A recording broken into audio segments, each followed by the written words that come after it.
Okay. Hello, everyone, and welcome to Spotlight on Home. Hey guys, so this is such a fun episode for us. This is a first for Spotlight on Home, but we have our friends Colleen and Matt from Tired Christian Parents here. That's their podcast, and we're going to pick their brain for the next little while. And I love the name. It's something I completely relate with, and especially actually right now. It's getting late over here, and we did yard work all week. All day. Yeah, we did yard work in the yard. So we got a puppy in July, and in the COVID winter. Puppy.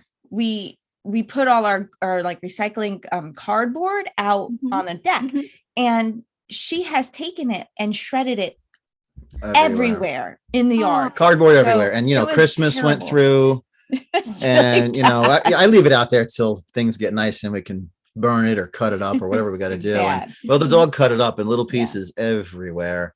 And it's all soggy and gross and like, I remember buying that. Yeah. So we grabbed the kids with ice cream. Yes. And took the whole afternoon to clean it. We had a beautiful day here. I actually feel like I got a little sun on my face today. Finally, because you guys are south, but we're in Northeast Pennsylvania.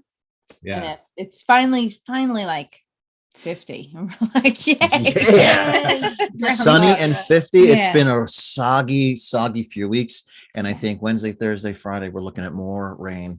The whole yard is just mush. Anyway, and so it's brutal. We got that accomplished though. So we're tired too. We are tired Christian parents as well. Why don't you guys introduce yourselves and tell us a little bit about you? Okay. We are Matt and Colleen of Tired Christian Parents that, you guys mentioned that. And we live in the South, and we have a farm, and we homeschool our 4 kids. What else? She's tired. And I know. We are starting to garden. I saw that you are. I saw that. And so I'm trying to figure that out today. So I had to send him up for soil, a truckload. That's an exact amount. Right. Oh wow. Yeah. So we had to put, garden beds together and put soil in them and figure out where we are going to plant everything and what needs to be transplanted first. And we dug up shrubberies, and we just we did a lot of work today. So I cleaned up though. So I'm still a little damp myself. I just put a hat on. Good for you, man. I love it. I put a hairband on. I love it. I like it too. It says Christ is King. I like that. Right. Yeah. Wonderful. Very good. That. Yeah, I saw you post, I guess it must have been in Homesteaders or something like that. I'm like, oh no way. Like you got chickens, and we had chickens. And then our golden chewed them up and spit them all over the yard too. She was like retrieving them for us, and she kept bringing them half dead to the front door and was like, "Look what I brought you." Yep. Like she's killed the last one, so we have to shore up our chicken coop area and stuff like that. Right. She's a little older now, for sure. Yeah. We're up to about 30 chickens, and we're incubating 12 right now, and we're trying to get into a cycle where we're raising, incubating, and processing, and then we're going to try and start eating our own chickens more. We eat them now, but we're trying to eat them more and feed others that want to eat chicken, because chicken's getting a little expensive these days. He has a friend that sheep and pigs and all that stuff too. So I have a friend up the road who raises his meat birds, but they are no slouch in price. I think he's pushing $3.50 a pound. And we had a little incident. Last week we had some flickering lights and a lot of wind, and I didn't know the freezer in the garage had shut off, and then it was 60. Yeah, it was actually. And I saw a little puddle of blood under the freezer. Yeah. I opened it up, and everything was still cold, but I had 8 very expensive chickens. Yeah.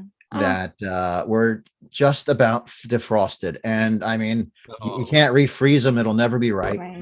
So we roasted 48 pounds of chicken, and it was what you gotta do, man. It took the whole day.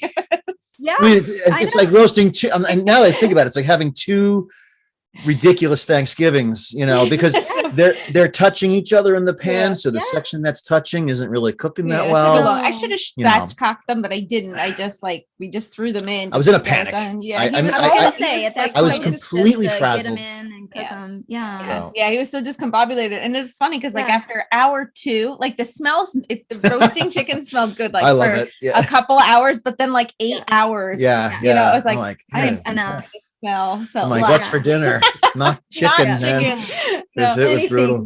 I haven't even made the stock yet. We just froze everything back. Once it got cooked, we refroze it cooked. So had some chicken, but anyway, we were able to salvage it. But that's brilliant too. That's something we're definitely going to do this spring is hatch some eggs and then count it as homeschool, right? Doing that whole incubate. Oh my goodness.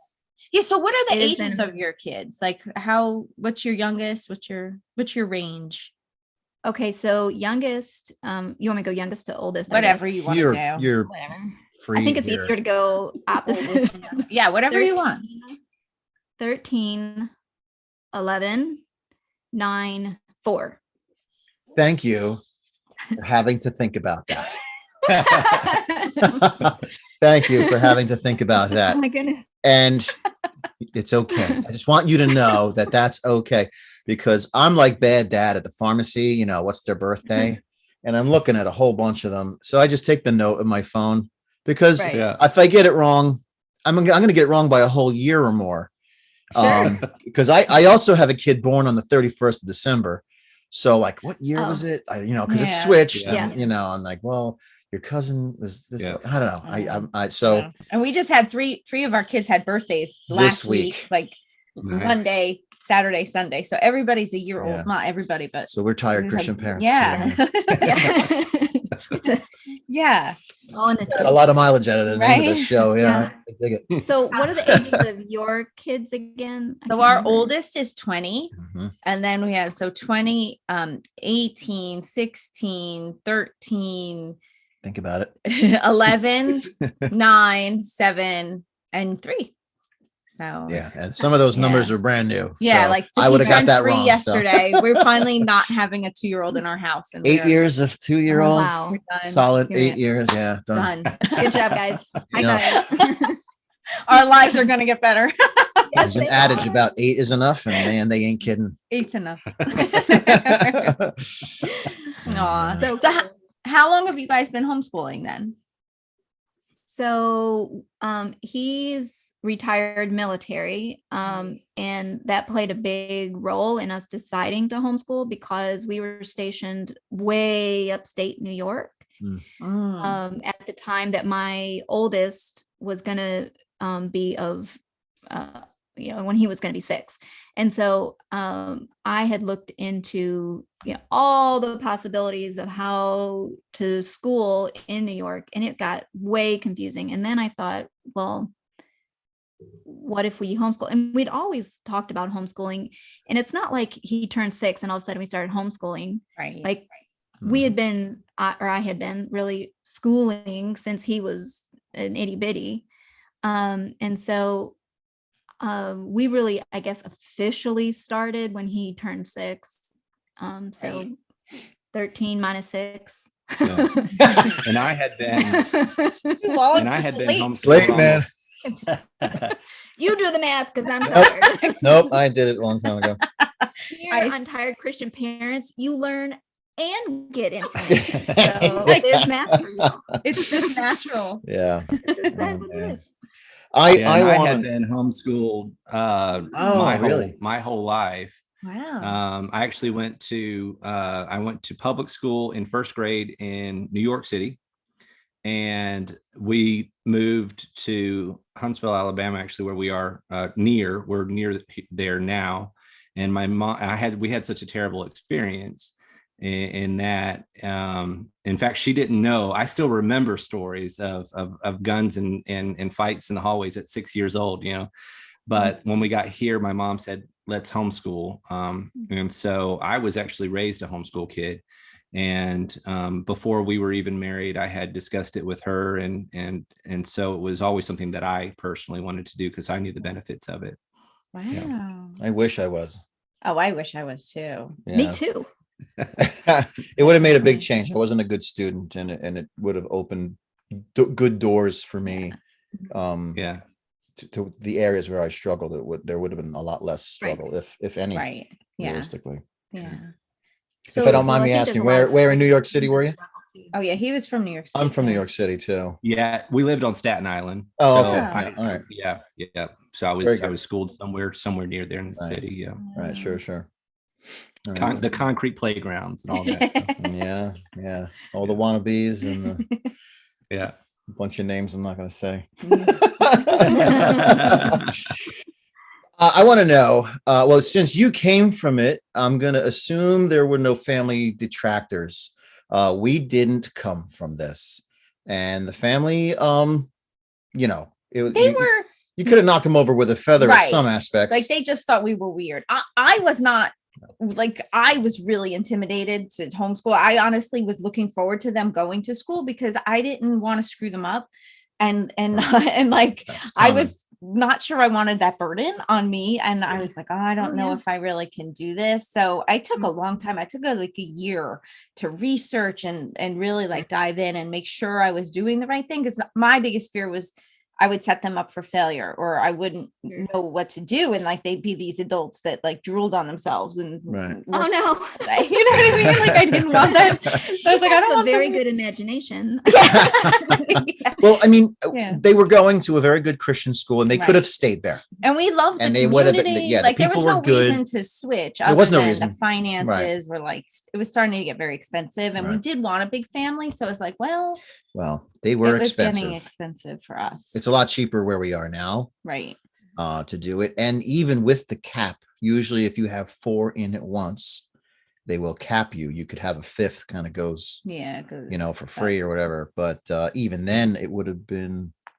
I think, we left when we were I think it was like 8,000 for the year. And we're like, I think I could do it and contribute financially that way since I was staying home. And so I was like, just give me a year. Like it takes me a long time to warm up to new ideas. I'm like, I'm not that crunchy. I don't know about this. I'm a girl from New Jersey. I like them all. I was really looking forward to them going to school, So I don't know about this. But anyway, we wound up doing it and then we loved it. And that was going on 12 years ago now. Right. So and with our 2 older girls, like our one daughter's away at college. And this last trip that when she came to visit, I was like, all right, what would you say, like, was there something missing or lacking in your education now that you're in college? Like, do you wish you had something else? And she was telling us, she's like, once they get to the later high school years, we have them take writing classes, you like just classes where I feel like I want them challenged to be able to communicate and different things like that. And she said that she's having an easier time than some of the kids who went to public and private school because she was used to the way they run their school day and that kind of thing. So she's like, I'm not struggling at all. I feel very prepared. So also I prepared, like, okay, that's good. Also prepared because we had home expectations of her to accomplish certain things at certain times and jobs. Where I guess the kids that went to school, once they were done with school, they had nothing to do. Yeah, she had a lot of responsibility. And now she's like, these people are not self-starters. These are those are big words. Self-starter. That's an important word out in the world, So if she already understands that at 18 years old, at 17 at the time, well, she's way ahead of me. I mean, so I was guess we did good, right? We did good. I was relieved. I'm like, okay. Yeah. So were there detractors? Was there anybody in the different part of the family or friends? They're like, what are you kidding me? So my memory of homeschooling growing up was that it was the norm. And I wonder if that was halfway because the area that we lived in, even back then, was really homeschool friendly. So I don't remember it being an issue. Now, my parents may tell you differently, but they never told me stories of having to, have situations where, especially even people in our family might have disagreed with them. I think the family was probably very supportive. I know my mom has, she's one of 9 brothers and sisters, and my dad is one of 7. So on my mother's side, they had a lot that did homeschool. I'm trying to remember if any on my father's side did, but either way, they were, as far as I know, pretty supportive. When we started homeschooling, the only detractors that we found were those who didn't know us, and had the attitude of, if you're not a trained educator, you shouldn't be doing this. Yeah. And I listened to you. I almost got through all of your podcasts, which are very good, by the way. But I know in one of them you had talked about the detractors and how to respond to them, and I thought that was really good. And I would recommend, if you're listening to this and you're new to homeschooling or want to homeschool, that's especially a good one, because a lot of people have this idea of what homeschoolers are, and they don't understand the benefits and really how easy it is to educate your children in a better way than you can find in a public school. Now, I'm not saying it's easy. I'm saying it is work, right? But it is work that blesses everybody involved, parents and children alike. So now, I don't know if you've felt that we had detractors in the family, but even my parents clearly are on board. They are very pro homeschooling. And I think her mom and dad were always very supportive of us as well. My siblings don't homeschool, but they are pro homeschooling. They just chose not to go that route. And then her siblings, I think, are supportive, but probably I don't think that they really, it's not that they don't support it, or they just, that's good for you, but I'm not going to do it.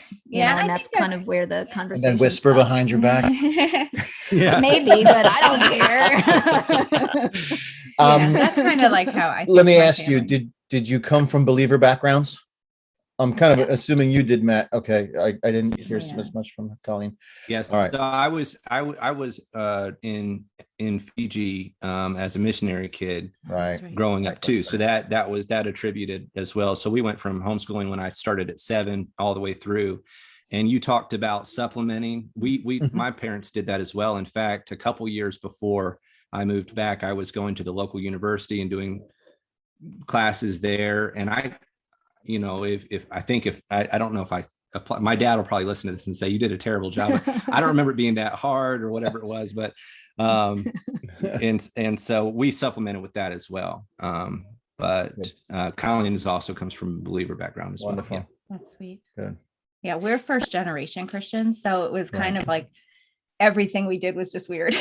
And then we had all out new, and homeschooling was just like the icing on the cake. Yeah. We baked like a cake that's like, well, we're not part of any of this stuff that you sort of put in us. I mean, my family were a little bit more devout than hers were, pretty firm and, culturally, classic, Irish style and Italian style, and we just said, we believe the Bible alone. And, well, we may as well have burnt the place down. Yeah. And then we're like, well, guess what else we're doing? Wait, there's more. Yeah, there's more. Right. Behind door number 3. We're gonna, And Matt, you remember better what we talked about than I remember. But at the same time, we now see that they're recognizing fruit, a certain brand of fruit. Cool. It's not in the grand academia, but it's in some of these social issues that aren't showing up, character issues, things like that, the way they carry themselves. Yeah. And I'll take that. Definitely. Academia is great, but who you are really matters. And God is so good, because that was my prayer doing this, was like, Lord, let there be fruit from this. Like, please, like, if we're going to do this, please let there be good fruit from it, and not, like not let the kids be screwed up. You know what I mean? Like, please let this be a blessing to every, so like, I'm taking a leap of faith. Like, please just bless it, and please just let there be fruit from it, and not be a mess. Like, I'll be faithful, but please just reward it. In that, and he has, like, he really has. Because even on days where, I'm kind of like, oh my goodness, what were we thinking? There's no other choice in my heart to make, because it's like, no, I know that this is just part of the process because the fruit is so good, and doing it is hard work, like you said, Matt, but it's like so rewarding. It's so worth it. Right. To do this and if you were paying attention, quiz time. No, it's not quiz, but if you were paying attention, I'll say now in the last few years, I haven't had to, come home to the local Christian school flyer. As the year's winding down, I haven't. It hasn't shown up. Usually by February. Yeah, she's mumbling about it. I'm like, all right, you'll be all right. One more year. Let's try it again. It hasn't happened. He's like, I'll get tacos for dinner. Yeah. From the nice joint down the road. Tacos, they solve so much. I'll bring you tacos. Just don't send them to school. But it hasn't happened. Since we're seeing that fruit, we can kind of sit back now and be about the business of homeschooling without some of those looming things that nag at you especially for first timers like us, with certain challenges. You guys were very courageous to do that, just especially like you said, coming from first generation Christians. For me, I think Colleen probably took the leap of faith more than I did. I just thought, this is really, I don't want to continue to say easy, but normal, my mother was a first generation homeschooler as well. And she just put together curriculum as best as she could, especially because we were in Fiji. Right. So we were borrowing Abeka and all sorts of curriculum there were other homeschooling missionary kids there as well. And I didn't, going into college, I didn't feel lacking at all. In fact, I felt like I was easier than the folks around me. Right. But I think it was probably more of a, with her, I remember even before we got engaged, I told her this later. She didn't know it at the time. It was a test before we even dated, but I asked her what she thought about homeschooling, because she'd come from a background where homeschooling wasn't, and it was not an option. She went to a private Christian school, and so that wasn't really a thought. And she was like, I think that's a pretty neat idea. And she saw how, I think she likes me probably. So I was like, I'm that weird homeschooler too. So see what it can do to somebody like me. Right. Good. That's great. That is so cool. Yeah. Let me ask you, what for you guys it's sort of the same but different for everyone. What does your typical day look like? What time are you getting up? Are you eating first? Are you doing a subject first? Are you doing your devotions first? Just if you could tell us, just so that other people can hear some of the things we tell people that goes on, but we can hear it now from people who do it. So right now, our typical day is different because we are technically on our summer break. Okay. Because I've chosen to school year round because my boys are very heavily into baseball. Okay. And that translates into really late nights. And to ask them then to get up and make a school day of it is something that I would do, but if I don't have to, then why should I? Yeah. And so, and of course, as they get older, the coaches are like, hey, they're older, so they can stay out later. And then I've got a little one who's like, but I can't.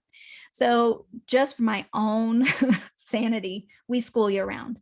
And it's so funny because probably about 3 weeks into our school, our break, the kids are like, so can we do like a little bit of school? Cause like, that's super fun. We're like ready to learn again, So right now, on our summer break, we're doing a lot of baseball and we're getting up still.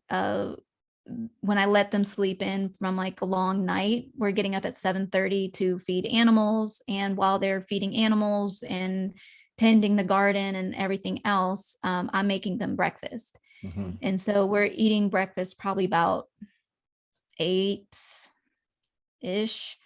And then, kind of doing like a Bible study or a read aloud sometime in the morning, just to kind of let our muscles rest a little bit. And then we're back outside, gardening or playing with the animals, or they're reading books. We're building our library. So there's a lot of reading going on right now. Yeah.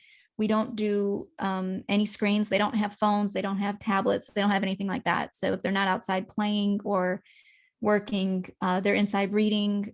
They're fantastic musicians. So they're playing the piano, the mandolin, the banjo, the guitars. Oh, cool. They're composing songs. I mean, there's so much learning going on right now while we're, out of school. Yeah. That our typical day is zooming by. Right. But then I guess during our school hours, or when we're in school, I'm up at 6 so that I can try to get a little bit of coffee before really kicking into gear all of everything that, I've got to get ready. And we're currently redoing the basement so that we can have a school area. So everything is upstairs right now, which is absolutely fine because it's very accessible. But right now I'm having to get everything kind of together so that when they are ready to do school, I'm going from, math. Usually we start with math while my brain is fresh, they're fine. Yeah. And then we'll move on to Bible and language, grammar, writing, that kind of thing that requires a lot of stuff. And then my oldest, he's in high school, so a lot of his is independent.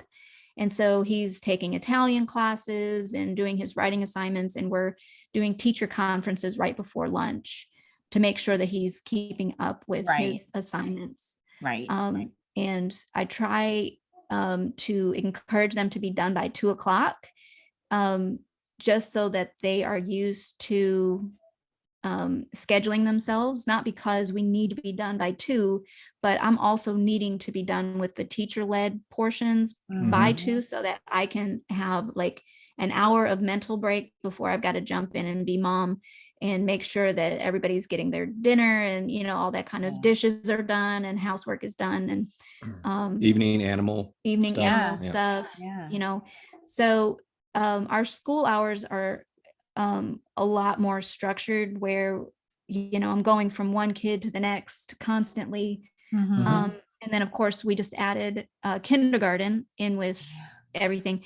So that one's super fun, but I'm doing like the I guess he's 4th grade now, and the kindergarten kind of together because I can do some of his math with her kindergarten and be kind of back and forth a little bit there. And then while I'm doing those 2, my 5th, or I guess he's almost 6th.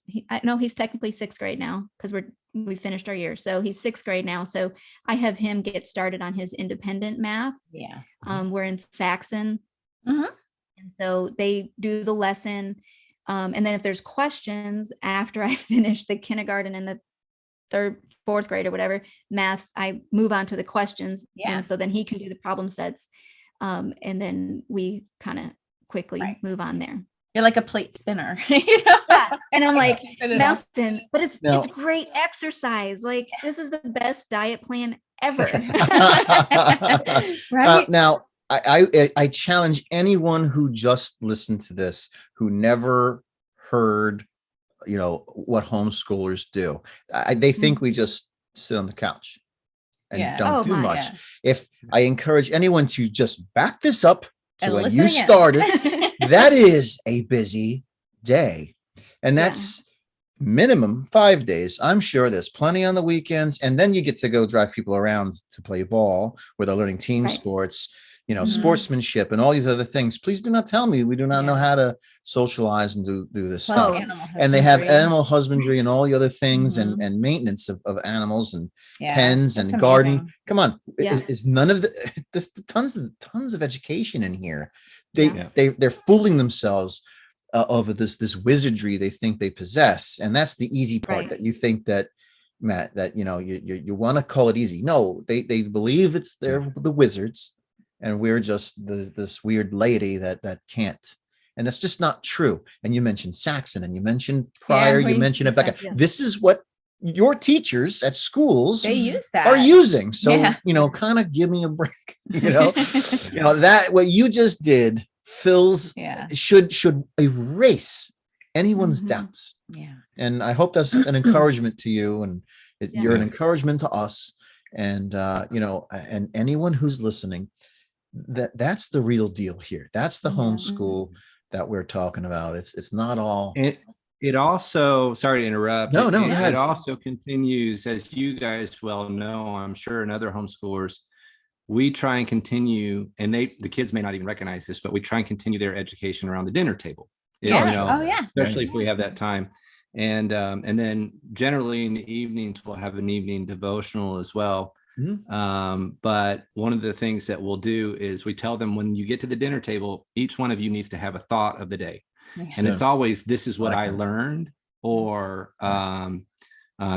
generally it's a pretty good, like an actually good thought based around their education or their Bible reading or something. Yeah. Sometimes it's silly, like our 4-year-old girl, she has the best thoughts of the days and generally don't end. So we'll have to interrupt her and say, okay, it's Jonah's turn now. But it's a never ending. And that's what we're trying to do internally. We're trying to constantly question Colleen, obviously, as I'm working, she's doing the running around, doing the main educating, but on the weekends, driving to baseball, after baseball, it's a constant educational process. And so it's hopefully it's never ending, because we're trying to raise our children, not just it's primarily spiritually, right? Yeah. So we're trying to raise them in the Lord primarily, and then in their education, their worldly education is important, but secondary in the end. And if you have that foundational support from the Bible, everything else really clicks into place so much easier as a homeschooler. Right. Absolutely. Yeah. You have to still know how to navigate in the world in order to get the gospel to the people. Because if you're just a blabbering fool and you don't know how to speak, well, then you're not really a communicator. So God spoke through us through the word, and learning that is key. It's integral. So that's great. Wonderful. It's funny you chose 2:00 to kind of like want to be done, because that's kind of my cutoff time too. With like the happy spot. It's kind of like I need to be done with this by then too. Like I'm just out of gas, or I don't know what it is, but like that's my cutoff time. Siesta time. I wish. My brain needs to go like done. Like if you guys need to continue to work, fine. That if you need to structure your day, because I do have one that does better in the afternoon with certain subjects and needs to run. And so I've said that's fine. But here's the thing, 2:00, teacher, she's out. She's done. So it reminds me of a show that I won't say what it was, but there's a nun, and she's at this Catholic school, and they're going away on the break, and it says, if anyone has any questions, please do not come calling to me. At 2:00, don't come calling to me. I love you, but don't come. No more instruction. I'm done. No, there's always tomorrow. Yeah. Like I need to regroup before we start dinner and all that, all the good stuff. So now it doesn't happen all the time, but of course they do get. So we grade differently, and in order for them to get like an A for the day, they have to be done by 2. And the older they get, the more strict I get with that. So like my high schooler, if it's 2:15 and you're not done, like that's that's past 2, man. That's not an A. Nice. So it teaches them to be diligent and manage their time. And so we grade with awesome, and we use AWE. They have to have a attitude, work, and effort. And if any one of those is lacking, they don't get an A. Or, like if their work is awesome, but their effort, like they got up late, they were really slack, whatever, like that's not their effort for the day is not okay. And then if their attitude, like if their effort and their work is an A, but their attitude was in the dumps, like that's not an A. So you didn't earn it. Sorry. I like that. Very cool. So it kind of teaches them, I'd like to take credit for that acronym. I was in the Army at the time. Oh yes, they love their acronyms. Yeah. WE. Yeah, that's good. Work and effort. Yeah. I like Very that. good. I like that. That's good. See, Very now cool. you create your curriculum and you sell that. See, that's how this goes. That's how this goes. That's how this all works. That's really clever. I like it. I like it a lot. That's clever. Yeah, we don't I don't do that because I don't know. Like that's a lot of detail for me to do every day. Like I'm not good like that, you know. And well, maybe that's it too. Like they know that I get distracted. Right. And so I have to write down like, who did I tell to go get something? Because I need to follow up with that. You know what I mean? Because they'll use their numbers against me. And they know they I don't know if they know, but it just sort of naturally happens. Like if I just sit here and don't make eye contact, she won't like see me. Right. That Homer Simpson disappearing into the bushes, you know, thing. Yeah, it's a lot of that. And as far as like, you know, when they get older, for me, I don't really care how late you stay up. I know it's almost revolutionary in these circles, as long as you can perform with a good attitude and get the work done. You want to swing from the roof all night. I don't really care. As long as you can perform. If you can't perform, you make the change. That's it. That's, you know, that's going to be kind of like once you're out of here, you know, it's going to be up to you and know where your limits are. If I can teach that to you early, I mean, you know, I pushed it when I was young. I was not a Christian, you know, I pushed the limits and I was able to work and do things, but you know, I'm a Christian now, and B, getting a little older.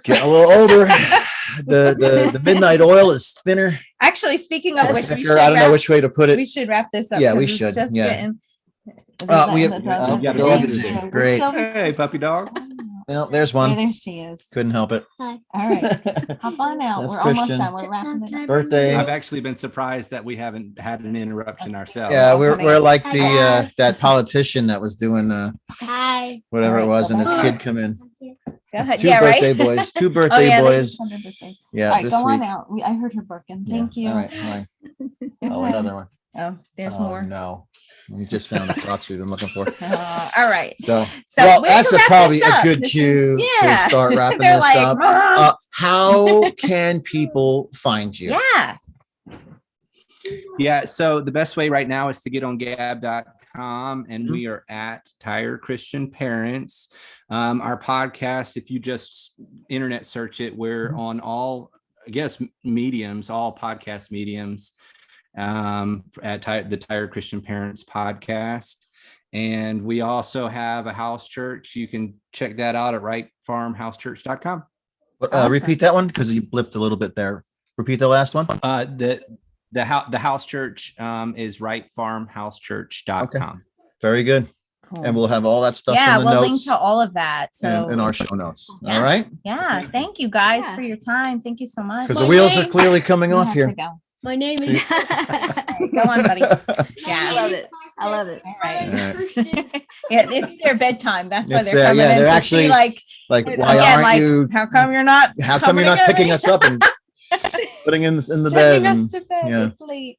So anyway, thanks guys for taking the time to come and chat with us today. And this is awesome. Yeah, and I'm sure everybody that has heard this is going to be encouraged. And I love one of my favorite things to do is talk to other families about homeschooling because you get so many really good ideas. So thank you for sharing and giving us a peek into your lives and letting us get to know you better and get to know, you know, like what's possible and what a homeschool could look like. You know, I think that's so good, especially for new families that maybe don't know, you know, and so it's like to have a variety of different examples is so great for them. So thank you.